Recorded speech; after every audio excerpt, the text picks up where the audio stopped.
पता है, कभी कभी सबसे दमदार कहानियां किसी तस्वीर से नहीं बल्कि टेक्स्ट की कुछ बहुत ही साधारण लाइनों से शुरू होती हैं। तो चलिए आज ऐसी ही एक कहानी के पीछे की कला को थोड़ा और करीब से समझते हैं। सोचिए, कुत्ता अचानक इंसानों की तरह बोलने लगता है। सुनने में थोड़ा अजीब लगता है ना? पर सच तो ये है कि यही वो एक लाइन है, वो चिंगारी जिसने उस पूरे क्रिएटिव ब्लूप्रिंट को जन्म दिया जिसे हम आज समझने वाले हैं। तो हमारा ये सफर कैसा रहेगा? देखिए, इसे हमने 4 हिस्सों में बांटा है। सबसे पहले हम देखेंगे कि किसी सीन का ब्लूप्रिंट होता कैसा है, फिर कहानी को कैसे गढ़ा जाता है उस पर बात करेंगे।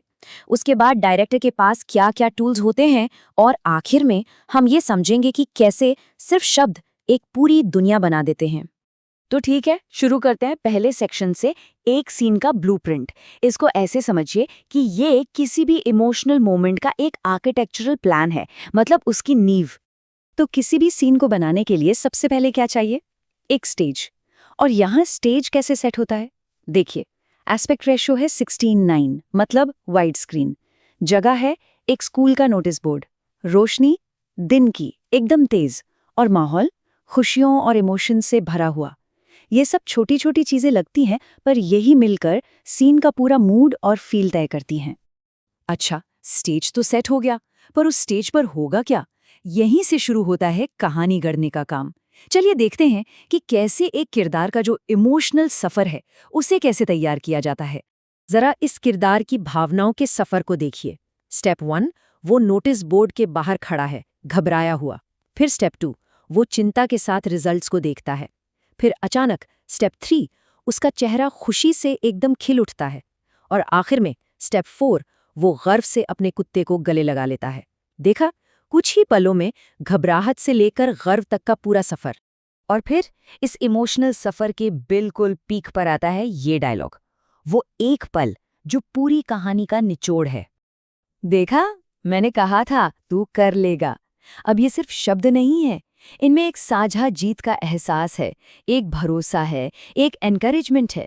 यह डायलॉग हमें बताता है कि उस कुत्ते को लड़के की काबिलियत पर उससे भी ज्यादा यकीन था। तो हाँ, ये एक लाइन, बस एक लाइन का डायलॉग ही पूरे सीन का दिल है, उसकी आत्मा है। यही वो पल है जो लड़के और उसके कुत्ते के बीच के उस गहरे रिश्ते पर मोहर लगा देता है। और सीन का जो इमोशनल असर है ना, वो यहीं आकर पूरा होता है। तो कहानी का दिल तो हमें मिल गया, पर अब सवाल ये है कि इस इमोशन को पर्दे पर कैसे उतारा जाए। यहीं पर काम आता है डायरेक्टर का टूल किट। चलिए देखते हैं कि इसके लिए कौन सी सिनेमैटिक भाषा चुनी गई। यहाँ पिक्सल स्टाइल का चुनाव बहुत सोच समझ कर किया गया है। देखिए, एक तरफ है फोटो रियलिस्टिक स्टाइल जो बिल्कुल असलियत की नकल करने की कोशिश करता है, और दूसरी तरफ है पिक्सल स्टाइल। इसमें क्या होता है, चेहरे ज्यादा एक्सप्रेसिव होते हैं, एनिमेशन बहुत स्मूथ होता है, सब कुछ इमोशन को बढ़ाने के लिए डिजाइन किया जाता है। इसी स्टाइल की वजह से दर्शक किरदारों से एक गहरा कनेक्शन महसूस कर पाते हैं, फिर चाहे वो इंसान हो या एक बात करने वाला कुत्ता। और सिर्फ स्टाइल ही नहीं, हर निर्देश का एक खास मकसद है। 3D cartoon, realistic animation, cinematic camera movement, फिर लड़के के चेहरे पर वो हल्का सा जूम इन, साथ में इमोशनल बैकग्राउंड म्यूजिक और डायलॉग के लिए पूरा लिप सिंक। ये सब चीजें जब एक साथ मिलती हैं तो सीन का जो इमोशनल इम्पैक्ट होता है ना, वो कई गुना बढ़ जाता है। और इसी के साथ हम आते हैं अपने आखिरी पड़ाव पर, वर्ड्स इनटू वर्ल्ड्स, मतलब कैसे शब्द एक पूरी दुनिया रचते हैं। यहाँ हम देखेंगे कि कैसे कहानी और तकनीक दोनों मिलकर एक फाइनल विजन को जन्म देते हैं। इस टेबल को देखिए, ये पूरी कहानी का सार है। एक तरफ है निर्देश और दूसरी तरफ उसका असर।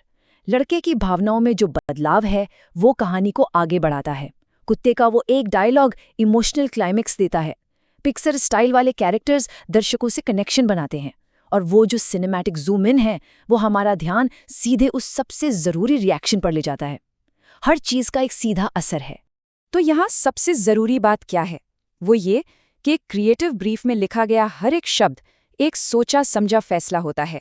हर शब्द का एक ही लक्ष्य होता है, एक खास एहसास, एक खास फीलिंग पैदा करना। इसमें कुछ भी फालतू या बेवजह नहीं होता। और ये पूरी बातचीत हमें एक बहुत ही दिलचस्प सवाल पर लाकर छोड़ देती है। सोचिए, वो कौन से अनदेखे ब्लूप्रिंट्स हैं, कौन सी वो रूपरेखाएं हैं जो उन कहानियों को आकार देती हैं जिन्हें हम हर रोज देखते हैं।